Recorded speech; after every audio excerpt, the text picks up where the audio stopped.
Lemos dos versos 1 até 12.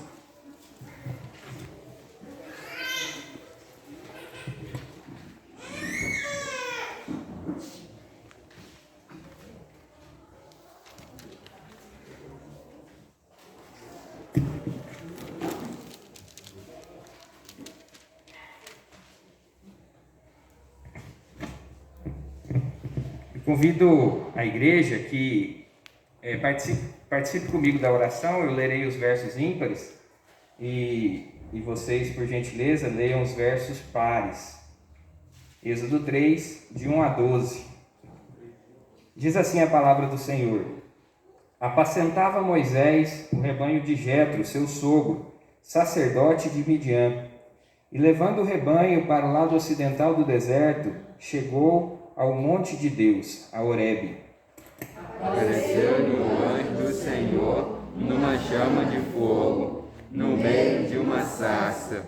Moisés olhou, e eis que a sarça ardia no fogo, e a sarça não se consumia. Então disse consigo mesmo: Irei para lá e verei essa grande maravilha. Por que a sarça não se queima? Vendo o Senhor que ele se voltava para ele, Deus no meio da sarça O chamou e disse: Moisés, Moisés. Ele respondeu: Eis-me aqui. Deus continuou: Não te chegues para cá. Tira as sandálias dos pés, porque o lugar em que estás é terra santa.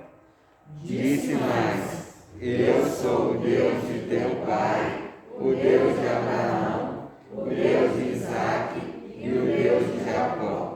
Moisés respondeu o rosto, porque temeu olhar para Deus. Disse ainda o Senhor: Certamente vi a aflição do meu povo, que está no Egito, e ouvi o seu clamor por causa dos seus exatores.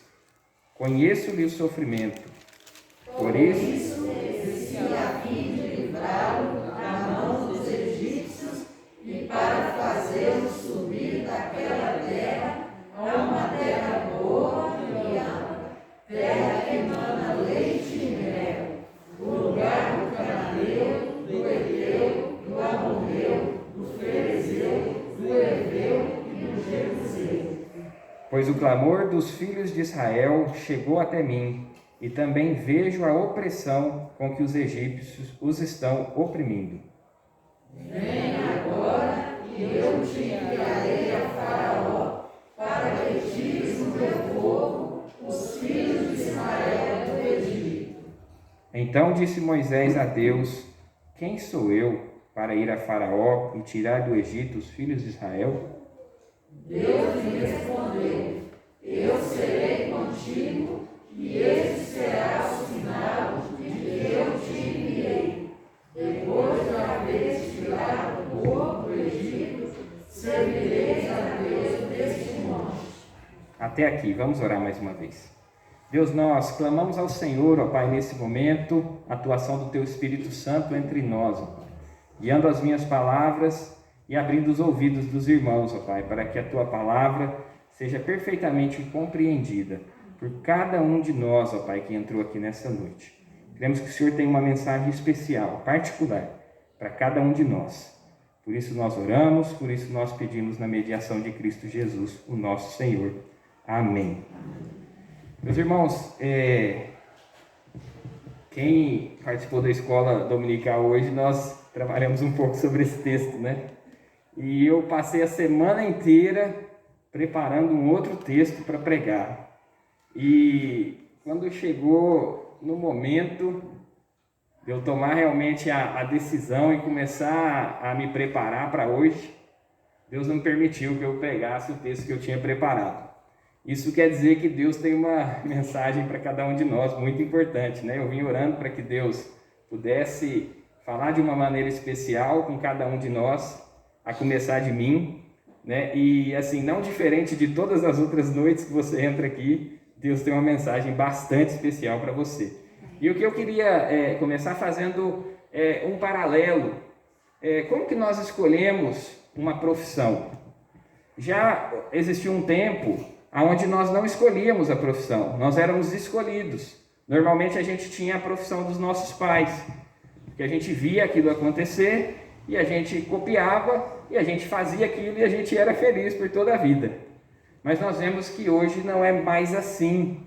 A escolha da profissão, ela mudou. E algumas coisas nos levam a escolher a nossa profissão. E quando a gente é mais jovem, a gente começa a sonhar com a nossa profissão. Mas normalmente as pessoas que a gente copia não são as pessoas tradicionais, são as pessoas que se destacam muito. Então tem algumas profissões que nos chamam mais atenção. Se perguntar para o Vicente o que ele quer fazer, ele quer ser pastor. Era só isso até um tempo atrás, mas agora ele já quer ser jogador de futebol. Então mudou, né? E a gente, quando começa a perguntar para as crianças quais são as profissões, normalmente essas profissões estão ligadas àquilo que elas consideram de mais especial na vida. Então algumas falam bombeiros, outras nessa época agora de Covid vão falar médico, né? Que são os heróis de hoje em dia, enfermeiros, o pessoal da área de saúde. Outros vão procurar por segurança, então vão procurar por concurso público. Talvez outros, a profissão da moda, influencer digital. Né? Isso é uma profissão, tem gente que ganha dinheiro e ganha muito dinheiro. Só que muitas vezes, no momento da escolha da profissão, o que não se leva em conta é que não basta ser o profissional da área no título, no diploma. Você vai precisar exercer essa profissão. E talvez uma das grandes profissões que trazem estabilidade, mesmo antes da pandemia, é ser médico. Só que tem muita gente que a hora que vê o sangue desmaia. Então, como ser médico se na hora que eu precisar cortar alguém ou costurar alguém, eu vou desmaiar?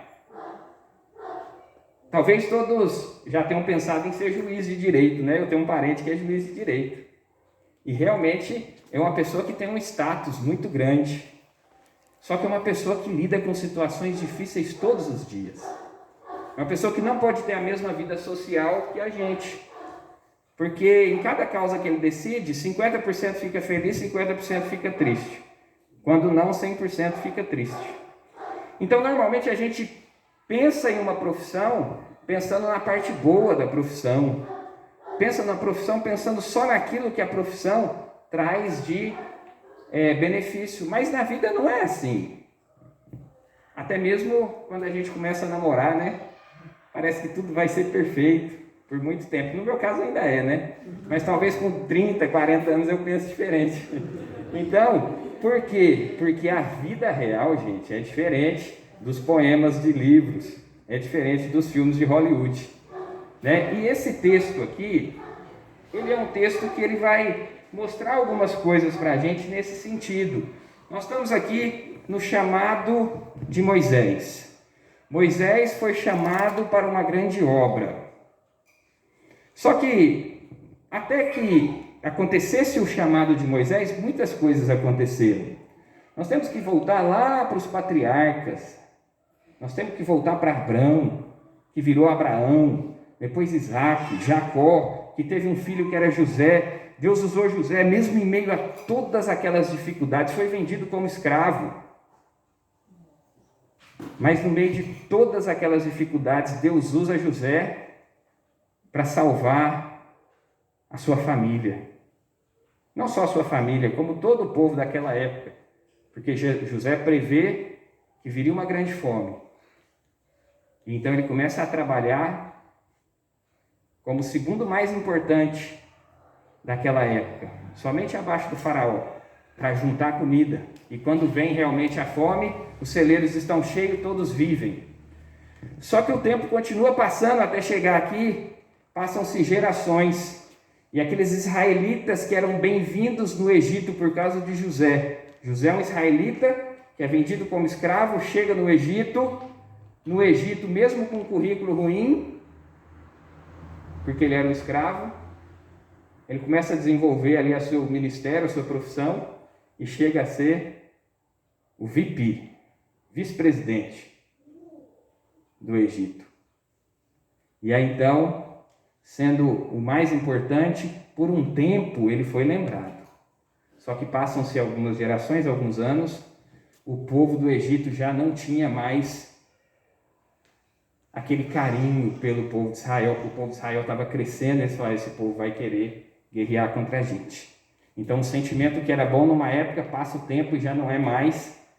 Então, o povo de Deus começa a ser escravizado pelos egípcios. Para quê? Para que eles se enfraqueçam, que eles não continuem crescendo, porque se eles crescessem, continuassem crescendo, eles podiam ser um inimigo de guerra a ponto de tomar todo o território deles.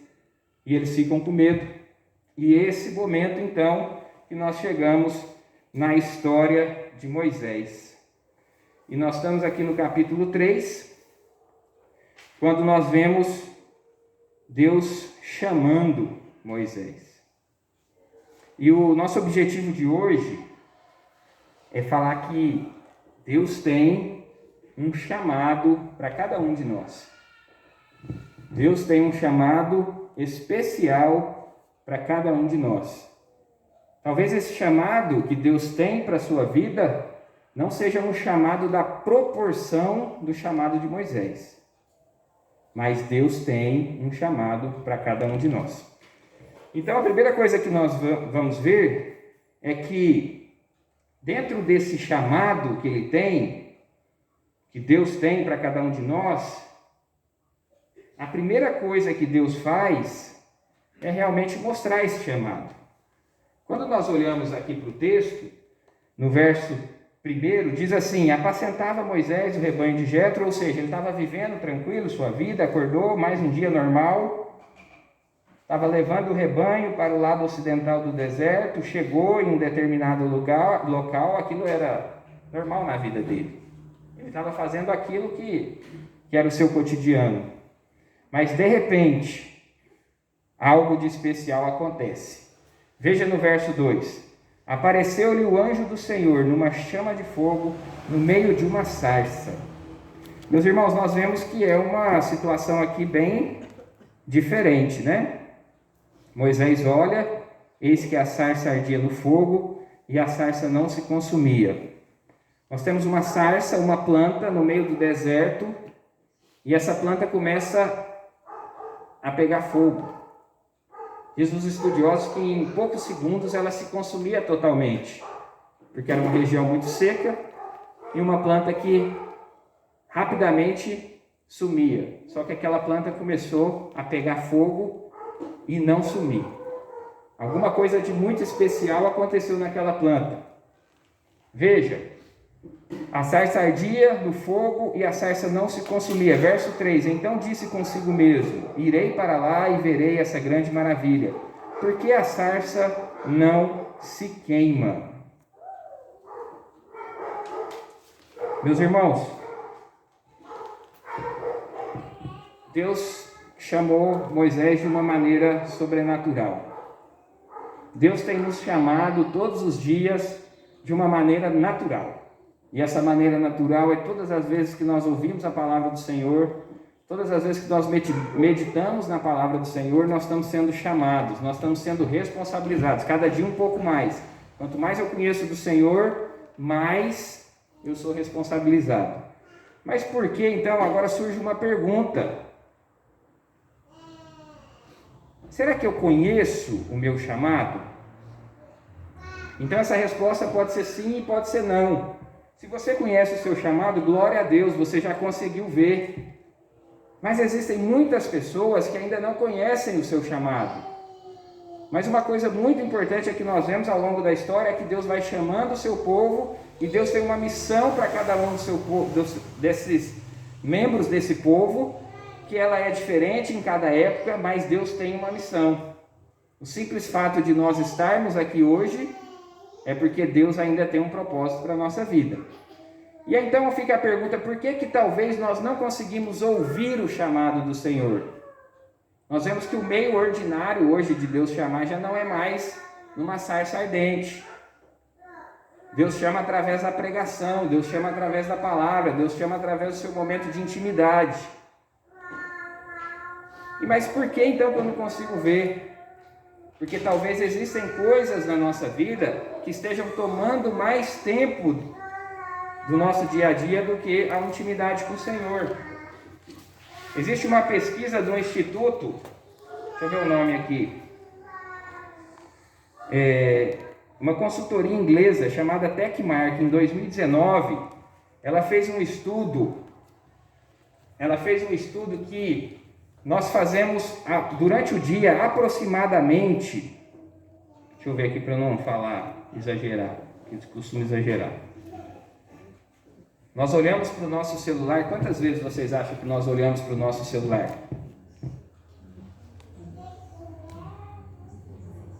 Nós olhamos no nosso celular em vezes diferentes, aproximadamente 200 vezes.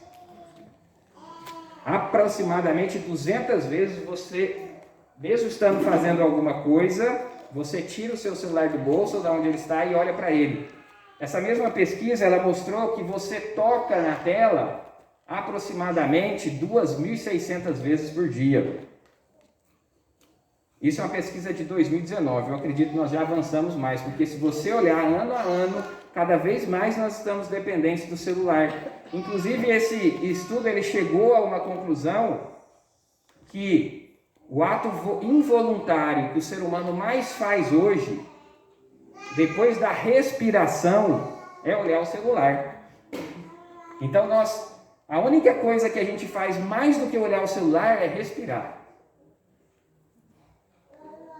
Então, o chamado de Deus pode estar acontecendo na nossa vida, só que nós estamos com o nosso foco em outro lugar. Eu imagino que Moisés só conseguiu ver aquela sarça ardente naquela época, sabe por quê? Porque ele não estava com o celular dele. Porque pode ser até fogo, gente. Mas se o cara passa assim e o fogo está ali, sabe o que acontece? Ele não vê. Ele não vê. E é o que está acontecendo conosco. Deus está nos chamando e nós não estamos ouvindo. Ouça a voz do Senhor, porque Deus tem um chamado para mim e Deus tem um chamado para você. E nós vemos também aqui no verso 4, que diz assim, vendo o Senhor que ele se voltava para ver, Deus do meio da sarça chamou e disse. O que Deus chamou e disse, gente? Moisés, Moisés. O chamado de Deus, ele é pessoal. Deus chama pelo nome. Eu não sei vocês, mas eu já tive várias experiências da minha vida que eu não fui chamado pelo nome. Muitas experiências da minha vida. Quando eu comecei a trabalhar, meu pai está aqui, não deixa eu mentir sozinho. Quando eu comecei a trabalhar, eu trabalhava com meu pai. E eu não tinha nome, eu era filho do Sérgio. Porque todo mundo conhecia o Sérgio. Aí chegou o menino novinho, comecei a trabalhar novo. Quando eu me converti, eu fui para a igreja, só que minha irmã tinha chegado antes. Eu era irmão da Marília. E quantas outras vezes eu não tinha nome, mas com Deus não é assim, meu irmão. Deus te conhece pelo nome, Deus te chama pelo nome, Deus tem uma missão para você. E Deus quer trabalhar através de você. Deus tem algo especial para cada um de nós e Deus chama pelo nome. Moisés, Moisés. E ele respondeu, eis-me aqui. Meus irmãos, essa conversa, ela só tem como continuar. Nós só conseguimos passar para o próximo ponto se eu e você fizer igual Moisés agora nessa noite. A resposta que nós temos que dar, Senhor, eis-me aqui. Se o Senhor tem um chamado para mim, eis-me aqui. Podemos continuar? Dá para ouvir aqui, eis-me aqui? Então nós vamos para o nosso segundo ponto. Primeiro ponto é que Deus nos... Quem está atento? Deus nos chama. Exatamente, Deus nos chama. E Deus nos chama pelo nome. E quando nós olhamos para o chamado de... Já vamos para o segundo. Quando nós olhamos para o chamado de Moisés, nós vemos que o chamado não começa aqui. Talvez você já tenha ouvido falar de alguém que você chamou para fazer alguma coisa. Vamos marcar o futebol da igreja. Aí a pessoa fala assim, não, futebol não, eu estou velho. Alguém já ouviu isso? Na minha época eu jogava, quando eu tinha sua idade e tal. Então vamos sair, vamos fazer um evangelismo. Mas não, deixa para os meninos, chama a mocidade, chama a UPA, né? Meus irmãos, vocês sabem quantos anos Moisés tinha quando houve esse chamado?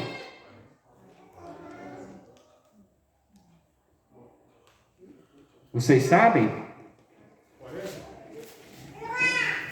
Êxodo 7,7 diz assim: era Moisés de 80 anos e Arão de 83 quando falaram a Faraó. Meus irmãos, 83 anos. Arão, 80 anos, Moisés. Não tem idade para receber um chamado. A sua única desculpa é falar: não, eu estou muito novo. Porque falar eu estou muito velho, você não pode. Eu estou muito novo, ainda não tenho experiência. Mas aí a gente usa outros textos bíblicos, né? Que Deus chama a gente bem novinha. Quando Davi começou o seu ministério, era um menino. Ele não conseguiu entrar dentro da armadura. Então, meus irmãos, não tem idade para o chamado. E a segunda coisa que nós vamos ver, está aí nesse verso 5, e nós veremos até o 9, é que o Senhor, para aqueles que Ele chama, o Senhor prepara. Aqueles que Deus tem chamado, Deus chama e Deus prepara.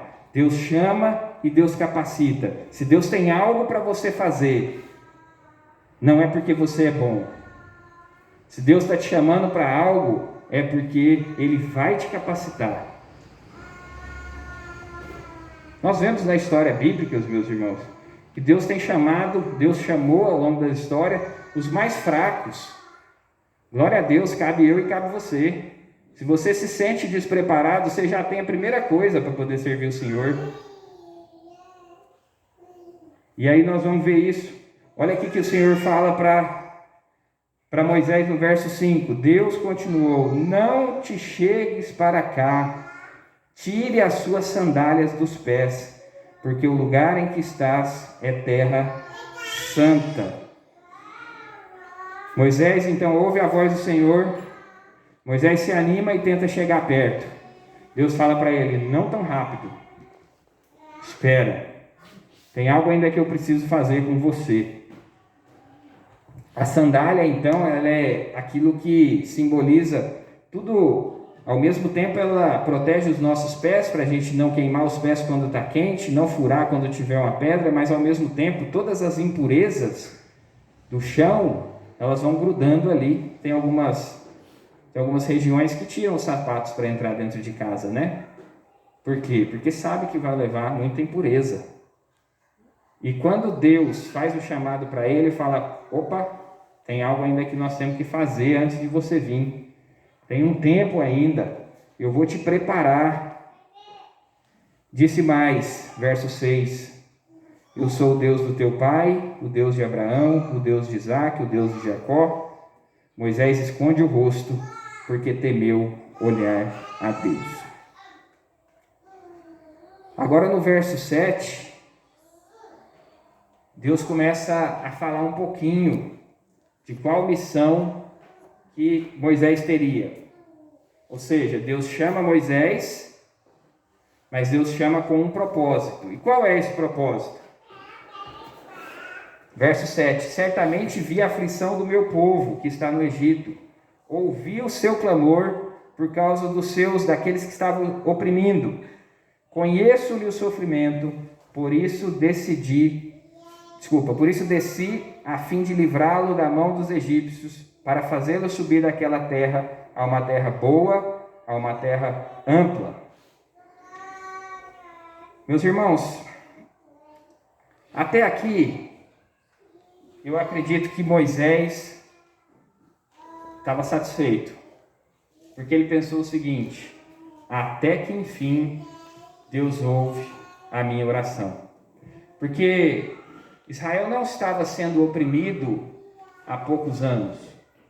A própria história de Moisés foi parar dentro da casa de Faraó, porque ele estava fugindo da morte. A família dele estava colocando ele no Nilo, coloca ele com um pouquinho mais de tempo, porque era para colocar, a ordem era colocar imediatamente, mas ele segura um pouco para que ele pudesse ter um pouco mais de, vamos dizer assim, de condições de resistir mais tempo. Ele já estava fugindo da morte de novo. Aqui nós vemos que tem 80 anos. Moisés sabia disso. Tanto é que ele foge, porque ele tinha matado um egípcio. E ele sabia que o egípcio estava oprimindo o seu povo. Só que passam mais 40 anos, completando 80. Ele pensa, até que enfim, Deus, tem muito tempo já que isso está acontecendo.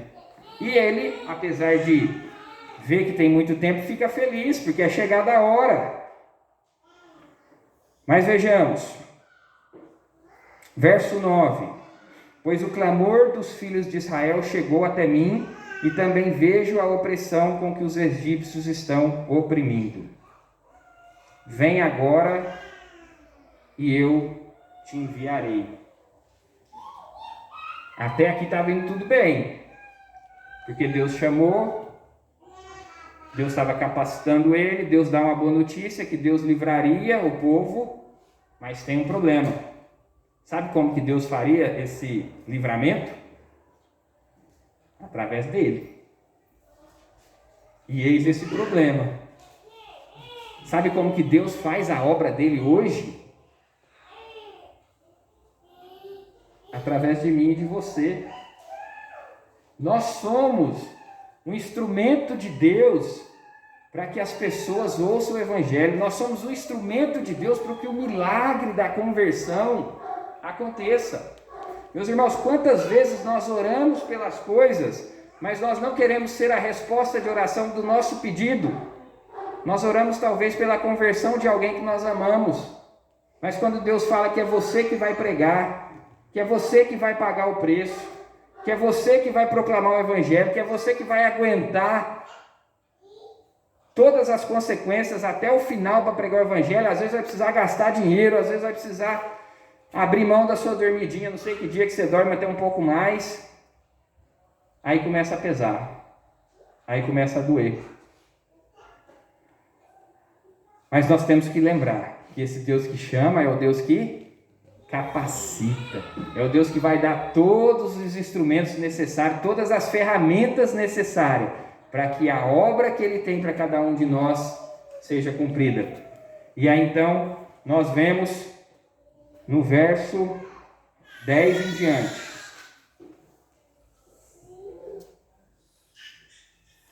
que o Deus que nos chama é o Deus que nos capacita, mas é também o Deus que nos envia.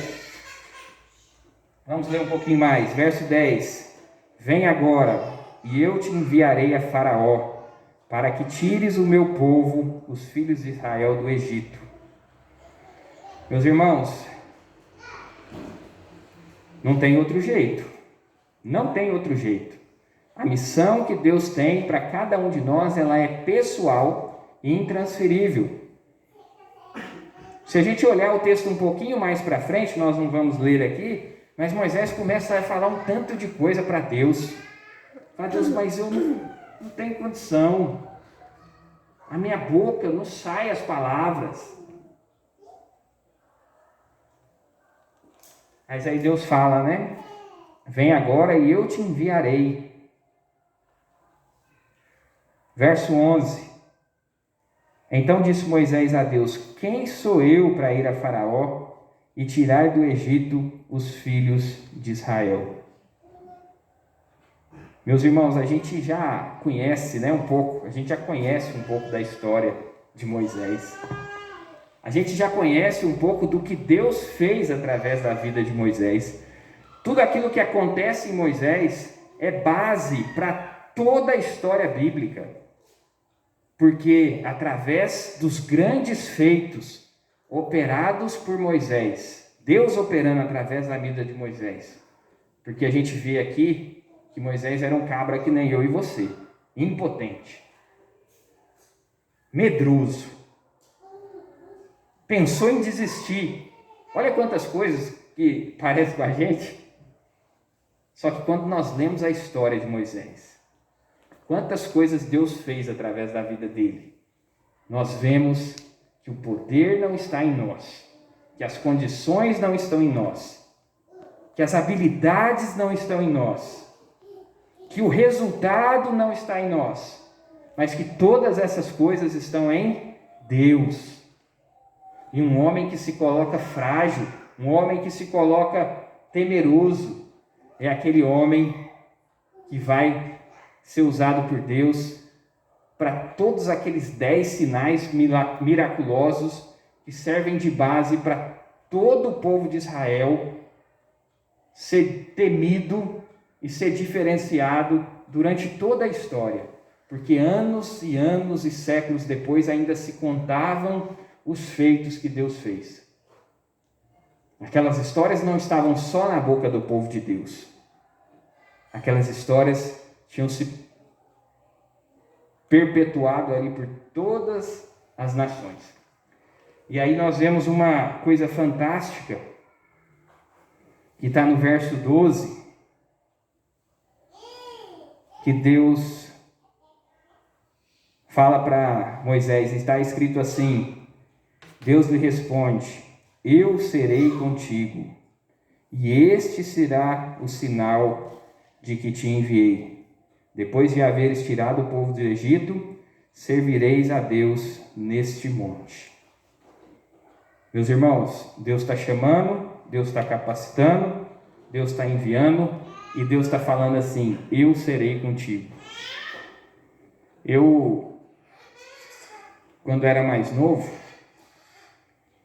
quando meu pai está perto de mim, quando eu estou pregando, ele vai descobrindo mais algumas coisas que ele não sabe que eu já fiz de errado, né?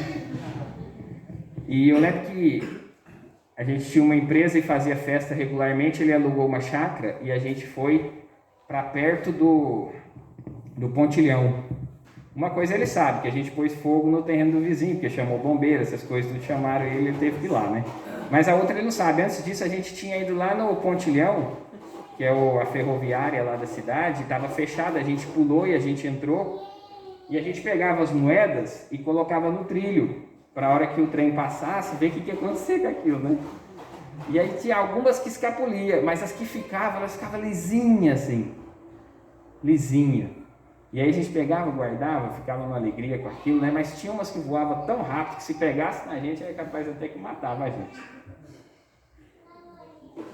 Mas uma coisa que a gente aprende com os trilhos, meus irmãos, uma coisa que a gente aprende com os trilhos, é que imagine que tem um trilho aqui. Quando a gente olha para esse trilho, nós conseguimos ver os dois lados da onde as rodas passam. É possível você ver, ele está aqui perto.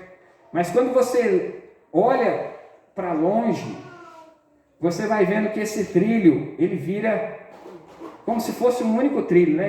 Essa dupla de trilhos, quando você olha muito longe, parece que é apenas um trilho. A gente tem alguma coisa na nossa visão que mistura isso, né?